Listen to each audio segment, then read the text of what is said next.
we got off the ski lift and I followed them. They went round a corner and in front of us was the Shindergratz, which is the most difficult black run in St Anton. About 800 feet straight down with full of moguls. Now, for those who don't ski, a mogul is where the elements carve the ice and snow.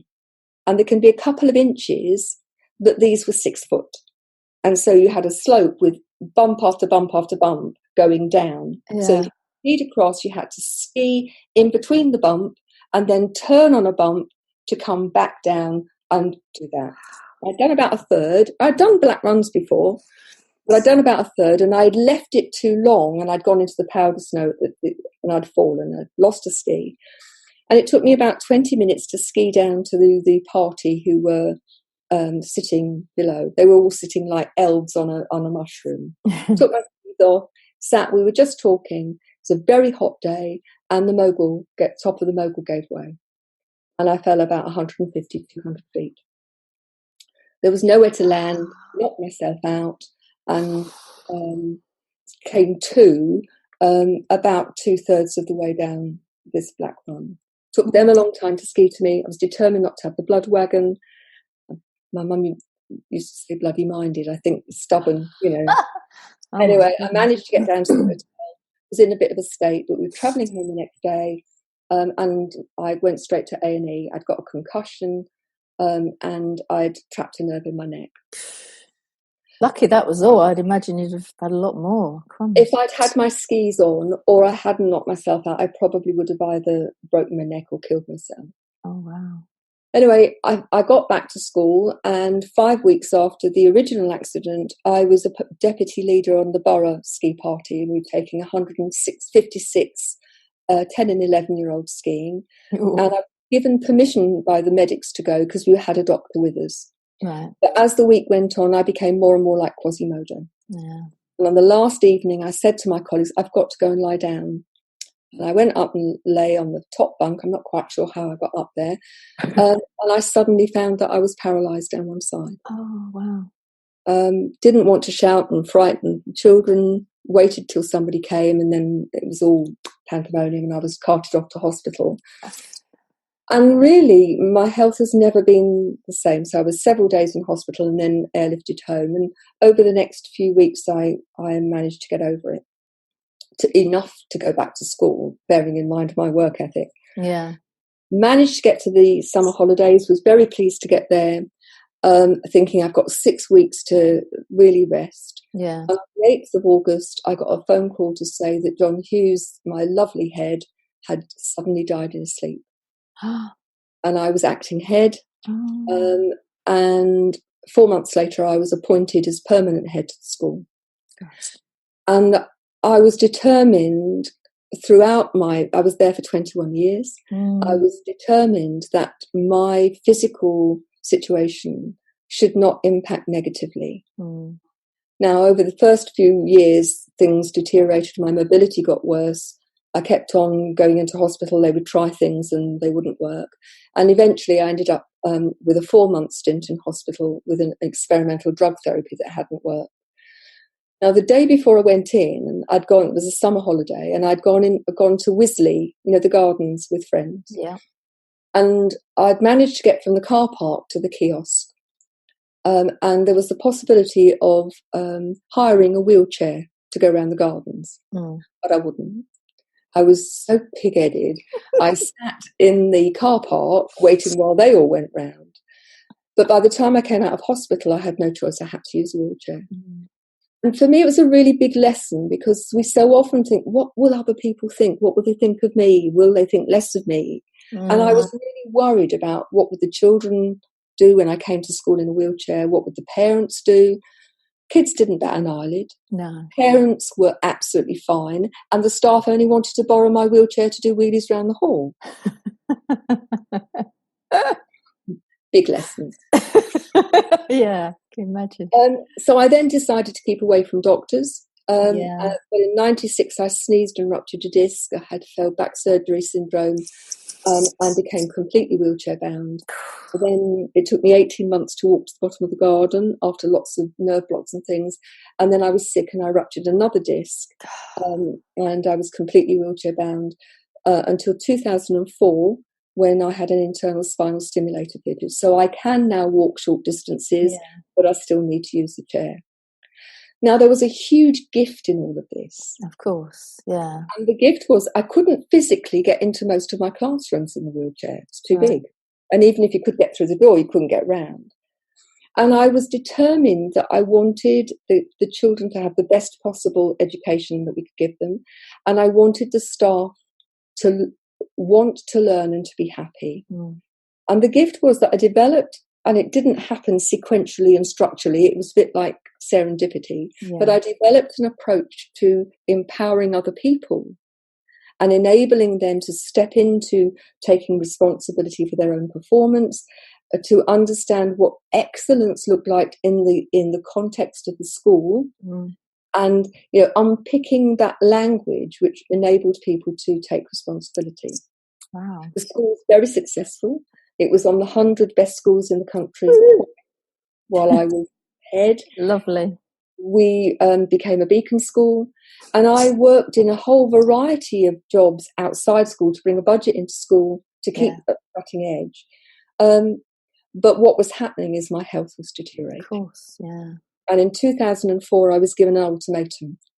Either stop working a 15-hour day, 5.5 days a week, or you'll be not able to drive because I had hand controls. You'll be housebound. Oh. And so I made the really difficult decision in 2004 that I was going to go. And my leaving coincided with having the spinal stimulator fitted. Right. I applied for early retirement, thinking it was going to take months, which is the usual thing. And I got a response in 4 days. Oh, wow. And so they agreed that I could stay till half term, but I had the spinal stimulator fitted. It was very poorly. And by the time I came out of hospital, I was already retired. So then I thought, what am I going to do? Yeah. By that time, I was a qualified coach mentor. I'd worked for the National College of Leadership, the London Institute, the government, developing leadership in a whole variety of guises. And so I thought, right, well, I'm going to use that expertise. I took myself off to do a research project across different industries to look at leadership and what were the issues facing them. Wrote my first couple of books to become my calling card, to give me credibility. And then for the first few years, I worked with corporates doing mainly leadership development and coaching. By this time, I started to do some work for Essex University Business School, lecturing. And then the recession happened. And in a week, I lost all my contracts. Oh, my goodness. The budget's gone. businesses had slashed their budgets. Yeah. And I'd started to work with small businesses. And so I expanded that. I've always done life coaching. Even when I was ahead, I've always done couple coaching. And I started to work with small businesses strategically, helping them get the best out of themselves and others. Yeah. And I still do that to this day. But I had a very strong sense that I needed to do more. When I was ahead, I felt truly fulfilled. I felt this burning thing my purpose was something to get to more people, because people were, if anything, the situation was deteriorating in terms of the how people were feeling. Yeah. And so I started Genuinely You, which is an online thing. There's a personal and spiritual development program with a membership group called the Thrive Together Tribe. And I'm just putting the finishing touches to a leadership program, which incorporates the personal and spiritual development, but also looks at leadership in a different way, looks at it as an enlightened leader, as a conscious leader. Wow. How you can lead yourself and lead others in a different way to the way we have at the moment. So I'm sorry that was a bit long-winded. No, it was fascinating. I know you've told me a lot of that before, but it's interesting to hear the chronological order of how it's come about. And just to kind of understand your grim determination to do what you knew you had to do or you wanted to do. I mean, most people, and I say this advisedly, most people would have gone, oh, well, can't do that now. I'll have to go and do, but you didn't. You went, okay, I'm out of hospital. Well, I'm going to do that. And you went off and you did it. And it's like, I get the impression that if somebody says to you, oh, no, you can't do that, you have to prove them wrong. I think that's part of it. But I think the other part of it, if I'm being really honest with myself, the alternative to getting on and doing was sitting at home. How's that happened when I turned the phone off? I have no idea. Sorry about that. It should go off in a minute. I do apologise. Okay, no worries. It's live, folks. The phone is in my front room, turned off. There you go. Sorry. The alternative is too awful. The alternative is to sit and be disabled. Yeah. Is to sit and have daytime television, to be able to read a book, and to be isolated and not doing what I believe I'm here to do, not to live my purpose. So your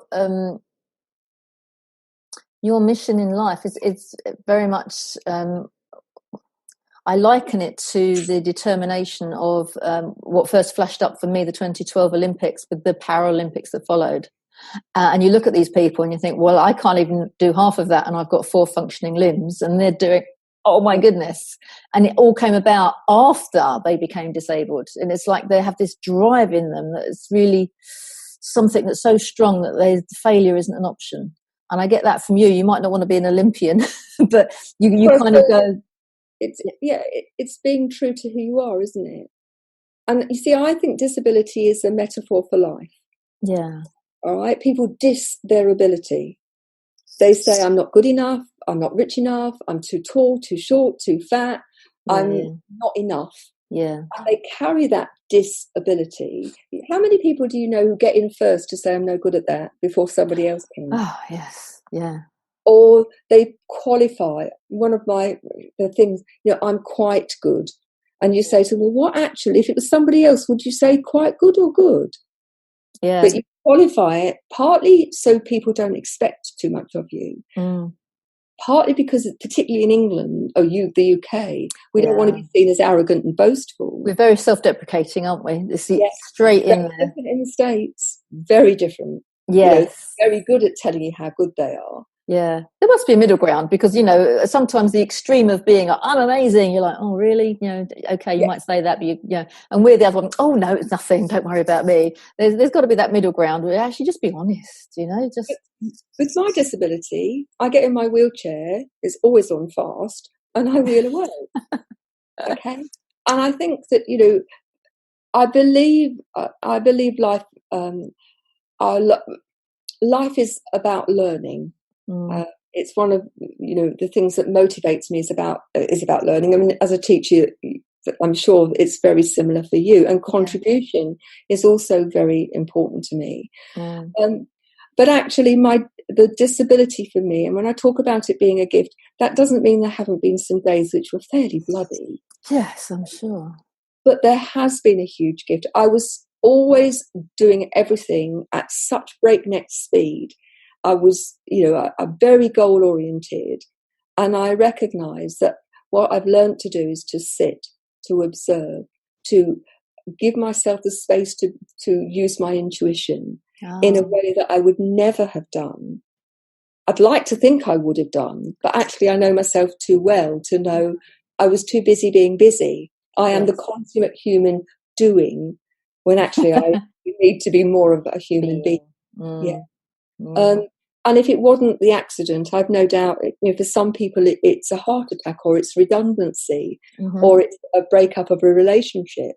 I think for many of us, we have to have a crisis in order to review our lives and what we're doing about it. Yeah, it's interesting, isn't it? And how many people have you come across who, at the time, it's devastating, and then a few years later they say it's the best thing that happened? Well, I remember my nan, who died at the ripe old age of 97, always used to say, no matter what goes on in your life, now bearing in mind she had 12 children, and all of them went off to war, and all of them came back. Blimey. I know, amazing. All the girls as well as the boys went in uniform. But she always says, no matter what your situation is, you look for the silver lining. Yeah. She says, and sometimes it's really hard to find it, but it is there. Yeah. And it's that kind of, whatever you've